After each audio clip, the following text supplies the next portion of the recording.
Won't be needing those anymore. I've seen many surfers quit before experiencing the moment that keeps us hooked for the rest of our lives. In this video, we're going to cover the 4 things holding surfers back from achieving this, as well as a little bonus tip.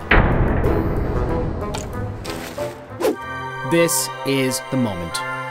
It's the one that possesses us to ask our wives if we can end Christmas morning early, because there's waves. We're all done, right?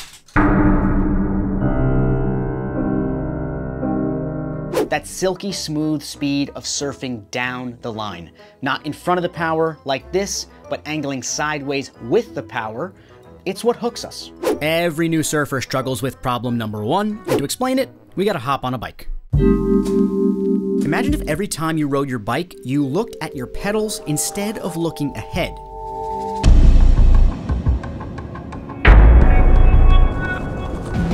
This is like the best double knot I've ever tried. Yes, you might hit a tree. But more to the point, we are depriving our central nervous system of some vital information. When we're biking along, looking where we're going, and a squirrel cuts us off, squirrel! We see it immediately, and our central nervous system sends out the squirrel alert. We shift our weight, turn the handlebars, shift our weight again, turn the handlebars again, and miraculously, we keep the 2-wheel machine balanced. We did all of that without any conscious thought. It was simply a reaction. And my point to all this, stop staring at your surfboard during the whole takeoff process. Your central nervous system is crying out for information from the wave, but instead it's stuck processing this. In contrast, if you are looking where you're going, you will start making reactionary movements that never would have happened otherwise and are crucial to surfing. You also get to take advantage of what's known as the highway phenomenon. If we're driving along on the highway and we start focusing on the car that's next to us, that car will get closer and closer. We naturally drift towards where we are looking. The same goes for surfing, but in this case, the drifting is a good thing, and it's one of the key elements to getting you and your board flying down the line. Yeah, boy. I think that is the end of these boots. Time to get some new ones. Sadly, there's no way around this next part, and that's problem number 2, the pop-up. Yeah, too early. Your pop-up has to be decent, not perfect, just decent. If you're still fumbling around on your knees or not planting your feet in the right spot, trying to surf down the line will be like trying to ride a bike before learning how to walk. And just like learning how to ride a bike, working out the kinks in your pop-up takes hard work. You're gonna fall into a tree. You're gonna get frustrated, but once you get it, it opens up a whole new world of possibilities. Nothing like the smell of new boots. Hopefully nobody saw me do that. Now, I'm not gonna get into the technical aspects of the pop-up in this video, but just know that perfecting your pop-up could mean drilling at home every day for 30 days straight, doing workouts to build your core strength, whatever you have to do to make it a non-issue. Problem number 3 is all about making a simple change, but that simple change makes our lives so much easier. I don't want to speak for everybody, but personally, I do many things in my life that make it unnecessarily hard. Instead of making my work lunch the night before while I'm wide awake, that's a good looking lunch. I just feel so well rested. I wait till 6 in the morning and make it when I'm half asleep.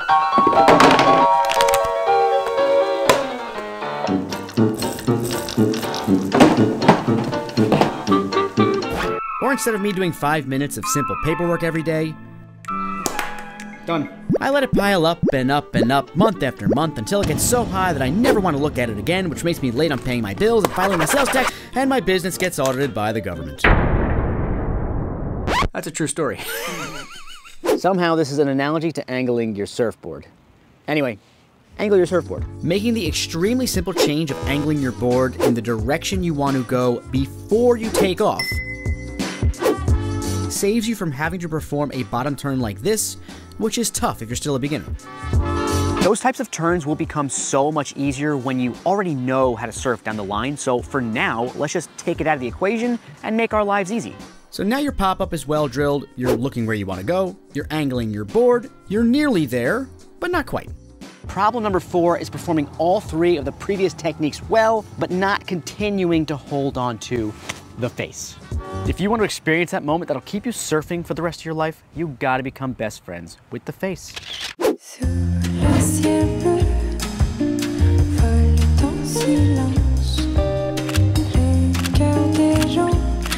should be so close to the face of the wave that you can nearly touch it at all times. I'll explain some tips on how to accomplish this in a second, but first let's talk about what it's supposed to look like from a surfer's perspective, because it's one of the most important parts. Surfing is very unique in that it feels way different than it looks. For example, you may think you have an idea of what nose riding feels like, but if you've never done it, it would blow your mind to see what it looks and feels like from my perspective. The surfing down the line is no different, and to get a good idea of what it's supposed to look like, stand a couple feet away from a long wall and just stare straight down it. This is a great exercise to show you what your vision should look like while surfing. If it doesn't look like this, you're likely not close enough to the face. And remember, we gotta be best friends with the face, and here's how you do it. Instead of taking off and riding down the wave, take off, but stay high. Don't drop all the way down to the flats. To stay high, do these 3 things at the same time directly after the pop-up. Number 1, stare hard at the face of the wave. Number 2, lean most of your weight on the inside rail by putting weight on your toes or your heels. And number 3, drag your hand along the face of the wave.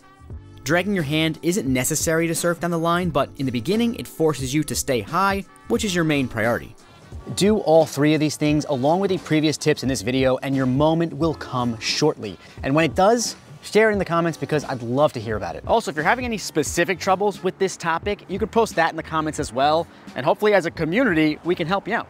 Now, with all these tips I've given you, there is one that is the most important, and that is to look where you're going. And sometimes it's hard to change things about our surfing, so we have to take drastic measures.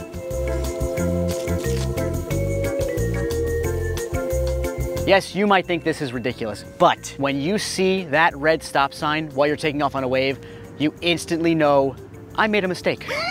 A visual aid like this is huge in fixing ingrained bad habits, which are very hard to fix. When you start surfing down the line, it opens up a whole new world of possibilities, but also brings with it some new challenges, like outrunning a wave. Master this part first and then graduate to this video where I reveal different types of takeoffs that can change the outcome of a wave. This part first. You looked at the camera. Sorry. It's harder than I thought. It is hard.